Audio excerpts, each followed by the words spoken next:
The next thing we're going to talk about is suppressors on lever guns. And to be honest, why you shouldn't do it. And I'm baiting you right there because it's completely opposite. It is super cool, and that's what we're going to start talking about and breaking down next, along with a couple new rifle builds by Ranger Point Precision. This is going to be on a Henry and in conjunction with Louthing Gunworks. So I think the biggest thing that, and I'm going to take a stab here, that people don't understand is why is all this craziness happening over such an old style of firearm. And I'll give you my 2 cents worth, at least my opinion. I think that the AR, since it's been around for so long, and when you start to look at it, you know, we're talking now decades of people buying and purchasing different styles of ARs that are out on the market, everything from pistol caliber carbines and 300 blackout to 5.56 to 9 mil to 10 mil, 45. I mean, there's a lot of different variations out there. The average person now over a slow progression of time probably has a SPR, probably has a 14-inch gun, whether it's got a red dot, a laser, and all these other things on it and gizmos.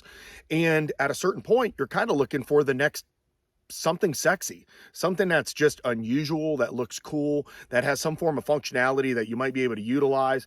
And though I am more traditional, and I like the traditional side of lever guns to Sharps rifles, to the 1903s, and those are the kind of guns that I fancy, I do like what's happening to the lever gun community, and that is we're placing some emphasis on certain things that if you change certain things about the gun, it can really be user friendly. Now, is it the end all be all that everybody's making it out to be? It's not. And I think that's where guys are getting stuck on it. It's not, but it is something super cool, I think, than just your standard AR that most people probably have a few of. So what we're going to do is we're going to break down some of the things that are on this particular gun. I'll start off with the 4570 and then I'll go into the 357 because these are two of my probably most favorite calibers, especially as a newer shooter.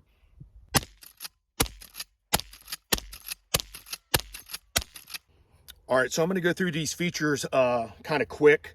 What we're looking at is a Henry octagon barrel. So this is a color case hardened gun right here. Man, it's absolutely gorgeous all the way down. And you can see right there at the very end, Ranger Point Precision and Louthing Gunworks did a great job in making this to where I can put a suppressor on, and then of course this thread protector matches the end of the barrel, which is just phenomenal. This happens to hold 5+1 in the chamber. This is a Ranger Point M-Lock rail. One of the things that I like about this rail is how light it is. This thing's very low profile. It's got a great feeling to it. You can run a normal swivel up here, or you also have the QD cups on both sides. So if you run like I do a 2-point sling, then you're going to really like this setup. It's very user friendly depending upon what type of sling system you want to use, if it's more traditional or something slightly newer.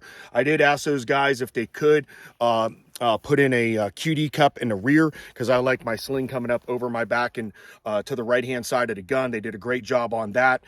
One of the nice things, and this is a really big deal right now, I know Ranger Point is going to be announcing their new Henry trigger here real soon. But one of the things that I didn't really like, just in regards to lever guns in general, it doesn't matter whether it's a Marlin or a Henry, is the trigger pull. It's pretty stout right off the bat. So what Ranger Point has done is they've dropped that pull down significantly. I don't want to just quote trigger pulls, but I'll tell you, I like light triggers on my gun, somewhere around 3.5 pounds, and this thing is pretty damn close to it. They also did something for the competitive community. So if you want to run a little bit of a lighter trigger, then what they're doing is you can go in there and in 0.5 increments, lower that poundage down. So it depends on what your application is. So basically now, by the time this video comes out, Ranger Point Precision has a trigger kit that's available to you to lighten this pull on the Henry. So big deal. The other thing are the peep sights. And one of the things, and you're probably not going to be able to see it too well here, one of the things that I like is the way they glow. So these are fibers. And what they have here is a little bit of a clover, and man, it is very bright, very vibrant. The front sight you can see very easy to be able to pick up. I know it's a little hard to kind of show you some of this stuff up close and personal. So between the combination, I wanted that traditional gun look, but with a little bit of flair on here and a little bit of practicality for me. So this was a really good setup. I will say, if you're an iron sight person, you're gonna love these sights. These peeps are, I think, a little bit underrated.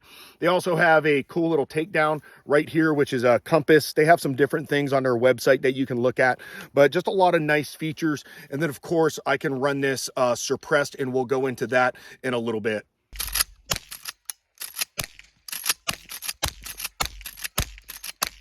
So the next gun we're going to talk about is the 357 Slant Bar 38 Special, and we're going to cover a couple different attributes that happen to be on this gun. First thing that we're going to look at is this mod stock, okay? So you can see we've got a takedown screw right here. I'll talk to you about what that is. And we also, when you look at it from this perspective right here, we have a couple bolts, all right? And then, of course, we have the Ranger Point quiver system that not only mounts to this plate right here, but mounts to the already existing rail as far as the M-lock goes. So let's talk about this stock for a quick second, because there's kind of a lot to it. One, I have it set up for iron sight, so it's in its lowest position. When I say lowest position, I mean that with those 4 bolts right there, you can kind of change the pitch and angle depending upon what you're running, because not everybody's going to run irons nowadays. A lot of people are running rail systems on these.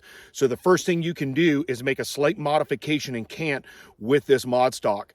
The next thing is they sell a cheek riser. So if you're going to go even higher in either a scope mount and or a red dot style of optic, this will give you that little bit of flexibility. I just don't have it on the gun right now. Not that you necessarily would do this, but to have the option in case you ever get into a pinch, I think it's pretty cool that they've got a takedown system right here and a screw right in here to allow you to break this off if need be, if you ever had to kind of shorten this configuration. So if you're having to pack something in, I think it's another great option. And whether you use it or not is irrelevant. Just to have it as an option, I think is a cool feature.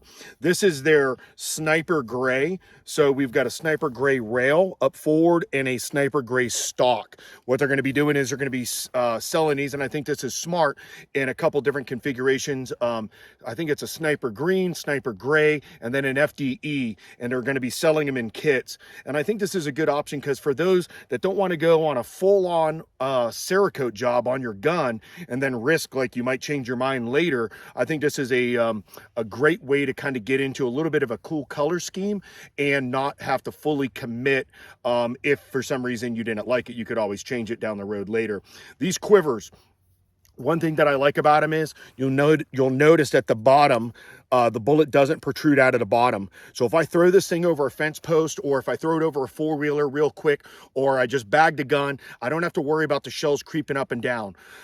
The amount of pull on them, you know, I've used a lot of different manufacturers of rounds, and I'm really surprised. They're not, you know, looser or tighter. Like, they just seem to have a great fit. Going up to the front of the gun is their Comet muzzle brake.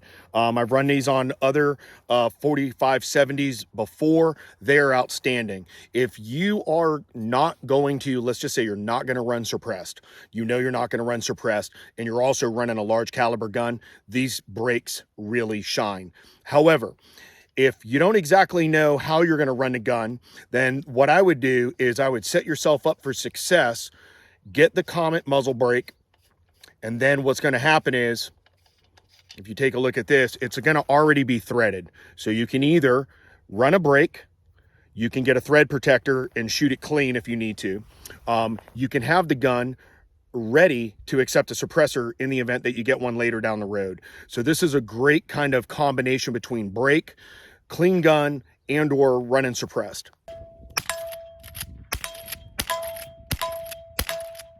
Anybody who's seen the other lever action videos that I've done online, you'll note that I run a muzzle brake on all my 4570s. The reason why primarily is I set those guns up for 500 grainers doing about 1400 feet per second. And that's kind of like where I took that gun. It's a big boy gun. It's a man gun. Like, let's just shoot some man rounds out of it. It wasn't until I went to a shoot in Dallas where I ended up meeting up with the crew over at Wit Machine, and this is their 4570 can. They also have a variety of other cans as well, but the ones that I had shot at that moment in time were 4570 and their 9mm can that was installed on a 38 Special. All that I'm going to say is life-changing. You're definitely going to step over to the dark side. This gun is now permanently set up for running Trail Boss, which I believe is about a 405 doing about 1100 feet per second. It shoots like a Cadillac. You'll have so much fun with this particular setup. I like the lightness of the can. I like the compactability of the can. The sound quality is awesome. And for those running 38 Specials and shooting a 9mm can, you're going to love it on that platform as well. So definitely something to take a look at. I would definitely go with the option of always having a threaded barrel now. That way you can run a brake or you can run a suppressor if you choose to later down the road. So just something to think about.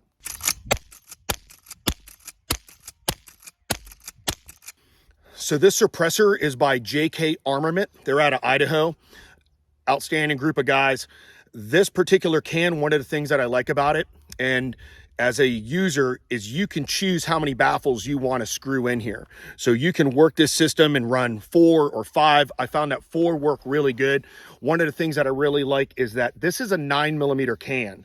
And of course, I'm not going to shoot suppressed and run 357 Magnums out of this gun. Now, when I zero this gun, it's zeroed on 357 without the can. And then when I throw the can on, I run 38 Specials out of it. There's not a lot of deviation because of the extra barrel length that I'm contending with. But running a 9mm can, running 38 Specials is awesome. This gun it's one of those guns that your wife can shoot, your children can shoot. You're just going to want to go out and bang this thing off and have a great time with it. It's a lot more forgiving, you know, like I love the 4570, but don't get me wrong. If you want to just go out and you just got to shake off a bad day, this gun and this configuration running suppressed is just a way to go.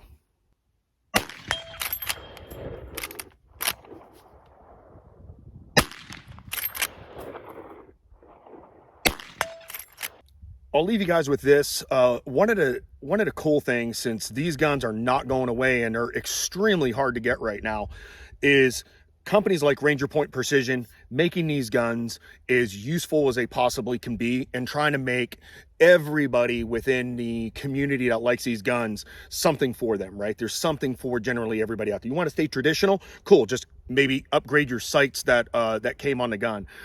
You want a rail on there and that's it? Throw a rail on there. You want to enhance your trigger? Go buy a trigger from them. You want to put a skeletonized cool guy stock to maneuver, so as you're running different types of optics and heights and stuff like that, you want to run a can on the end of the gun or a muzzle brake. The great thing is the companies that are out in this industry providing that for you guys, and it's your choice, whatever it is that you want to choose. So nevertheless, if you get a chance, check out Ranger Point Precision. Maybe there's something there for you.